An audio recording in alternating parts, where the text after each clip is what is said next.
Hey guys, and welcome back to another review. Seems like I'm hitting my stride a little bit with these. And today we are taking a closer look at the DC, I think it's the Core Premier? It's the kids line. We are taking a look at Robin today. This is the last figure in the set that I do not have. And I am so excited to crack this guy open.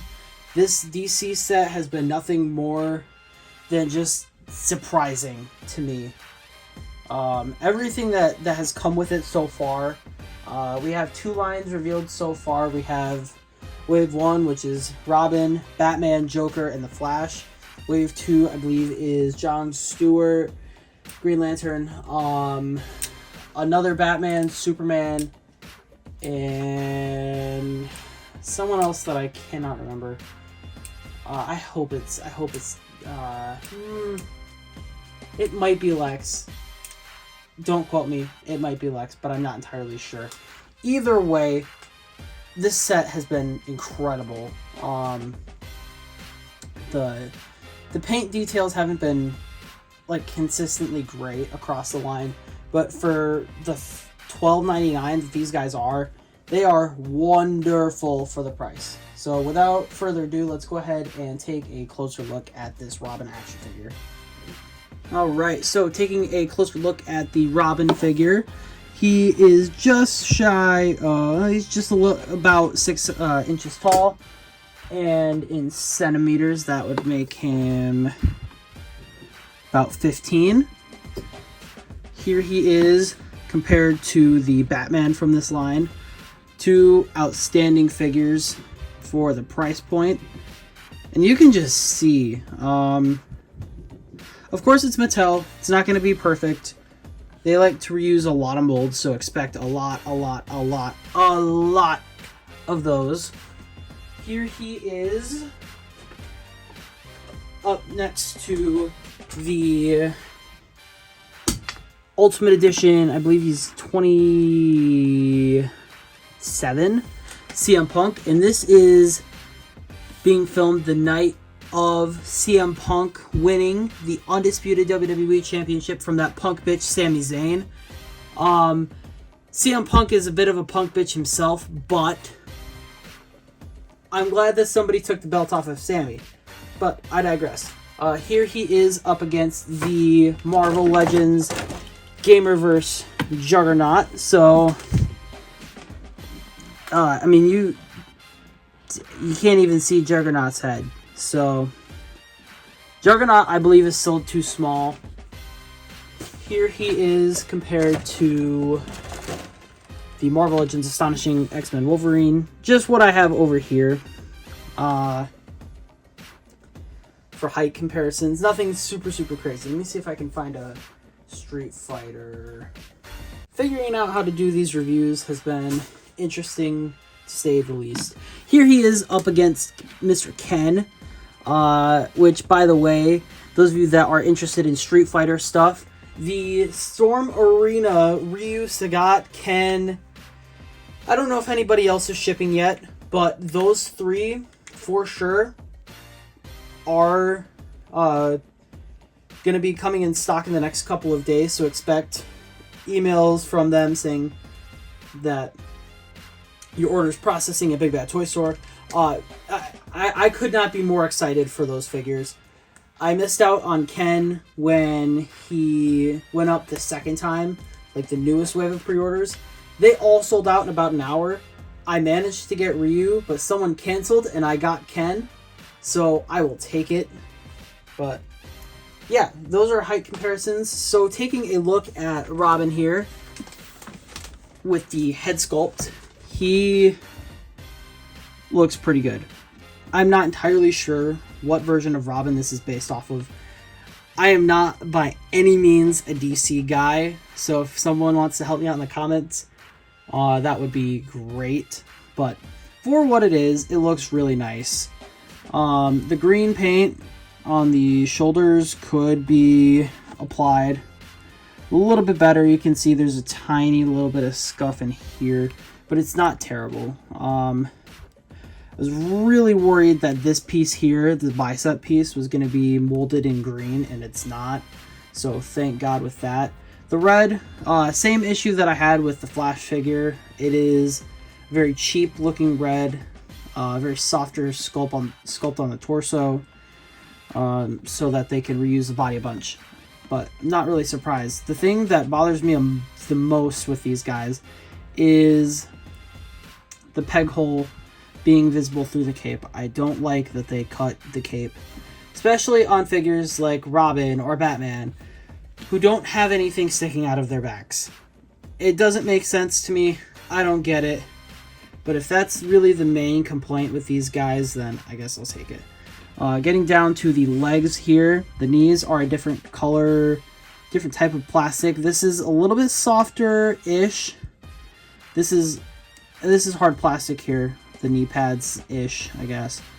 I don't know if that's supposed to be accurate. I feel like these guys are all kind of based on very generic versions of the characters. So you're not going to see a bunch of details on these guys. Then getting down to the boots, there's no paint at all. There's really no paint other than where it needs to be, which is fine, I guess. Yeah, the feet look pretty good. The proportions look pretty nice. I guess removing or lifting up the cape here, the back looks alright, I guess. One thing that I don't like as well is that these things stick out, but they are hidden by the cape for the most part. I guess you can kind of see them. But yeah, that is the aesthetic, the look overall of the figure. I'd give it an 8 for what it is. It's a kids line figure. For the price, if we're looking at this at price alone, I would give it a 9. It's really good for the price. Also, you can see, I want to say they all reuse the same hand mold. I have Batman right here, Joker is over there, and so is the Flash. But I believe they all use the same like C-grip type hand, which is fine, I guess. I think it would be cool if they made the hands interchangeable so that you could kind of switch them around, even if they don't include extra hands in the box.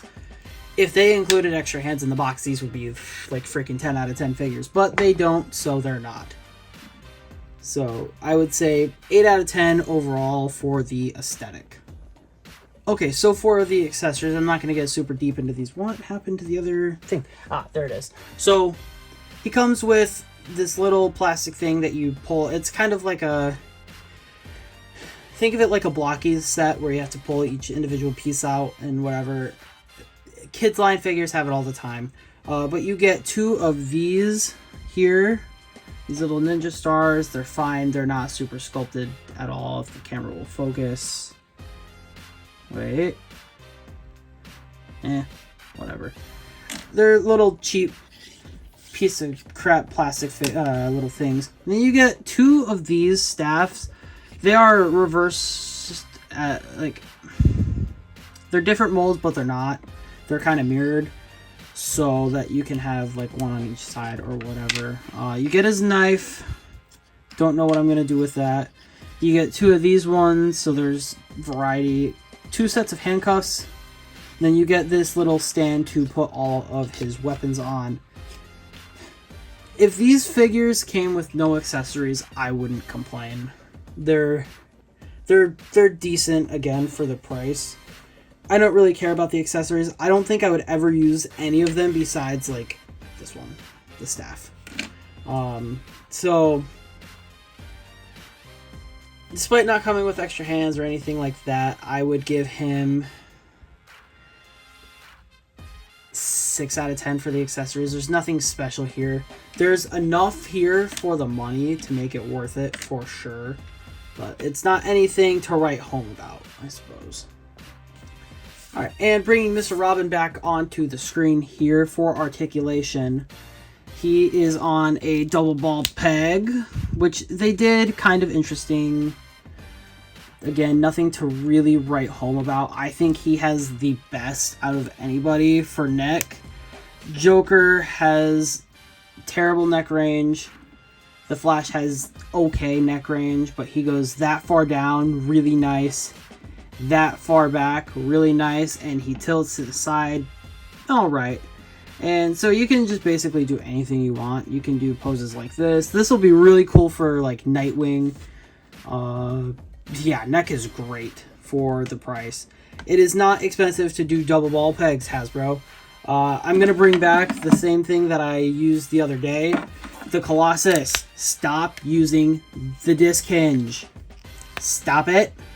You get more range going up with this shitty double wall peg than the disc hinge. Or I guess it's about the same. But you don't get side to side pivot at all. Whatever. Moving on. Shoulders go all the way around. They go up to horizontal. Single jointed elbow is decent enough. You get rotation here as well. These are glued in, but his hands have a swivel and a hinge. Getting into the torso. Getting into the waist. There is a waist cut, which is, I guess, fine. There's nothing in the torso is what I was trying to say, without saying anything at all. For the hips, he can go, oh wow. He can pretty much get all the way out to the side, which is really nice. Batman can do it too. The Flash cannot. His hip range is kind of bad. Joker's is pretty good. He kicks that far forward, but because it's cheap plastic, expect some damage here. Like, that's my first time kicking it forward, and you can already see there's some scraping there. There is a designated thigh cut, which is super nice. I think Basics in the Mattel WWE line should have that, but they don't. Double jointed knee, again, something that Basics should have, and they don't.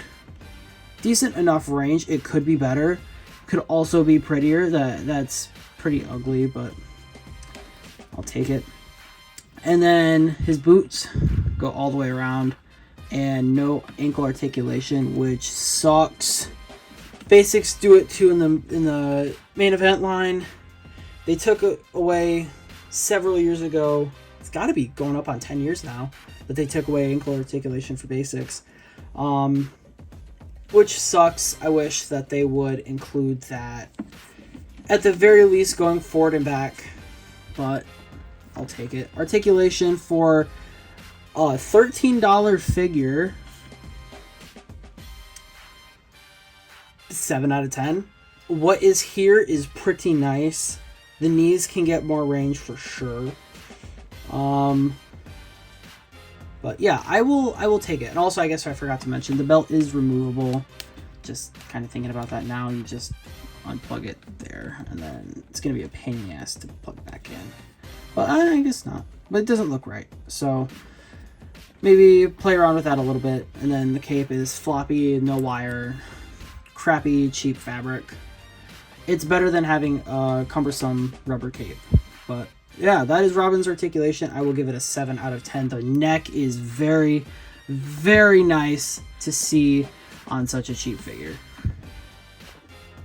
And for the overall thoughts, I suppose, I am thoroughly impressed with every single figure that has come out of this line so far. The only one that I don't like enough to buy is the Clayface. I think it looks too much like a kid's toy, and I get it, but it doesn't look good. So I may skip on it depending on the price. I guess it just depends. But yeah, final thoughts. Really nice figure, really nice packaging. It's something that everybody has wanted for such a long time, is a DC line that is somewhat affordable and scales decently well with your Marvel Legends figures. I don't expect much different out of the collector's line compared to this. I expect like double jointed arms, like the grab. Let's see. Mr. He-Man here. I expect absolutely nothing different compared to these guys here. Shitty butterflies, shitty legs, necks are nice. The ball hinge for the ankles and the wrists are super, super cool. Bad torso range. This just... Did I fix this one? I think I Dremelled into it. I don't remember. But it's still not as good as it should be for the price. So I definitely would not get your hopes up. In terms of value per dollar, I definitely think that these kids line figures are going to be better. I imagine they're going to try to use some sculpts, like the legs at the very least. You know how Mattel is. They will use up that mold as many times as they can until there is just no mold left for them to use. So I guess overall thoughts for this guy, final rating, we will give him 8 out of 10. Really solid figure for the price. The face scan's really nice. The colors pop. It's a really, really nice looking figure. So that is it for tonight's review. It's going to get posted probably the day after I record this. So, yeah, it is like 11 o'clock and I have work in the morning. So I am going to get out of here. You guys stay safe, watch for deer, and I will see you on the next one.